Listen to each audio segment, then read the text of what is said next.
Hello everyone, how are you? I am your teacher. You can call me Mr. Rumi. I will answer some important questions which will be very helpful for you. So I welcome you on my channel Class Beta where we will be discussing question.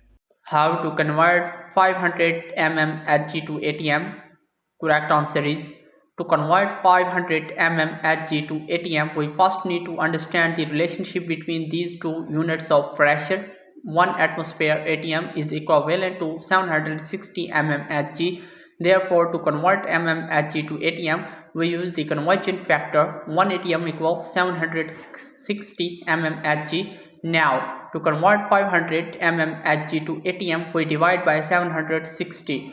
500 mmHg divided 760 mmHg by ATM equals 0.6579 ATM. Therefore, 500 mmHg is equivalent to 0.6579 ATM. So that was our today's correct answer to question. If you have any other question, please let me know in the comment section. I will be answering your question soon. Thanks for watching the video. Be sure to like, share and subscribe our channel. See you in the next question. Bye bye.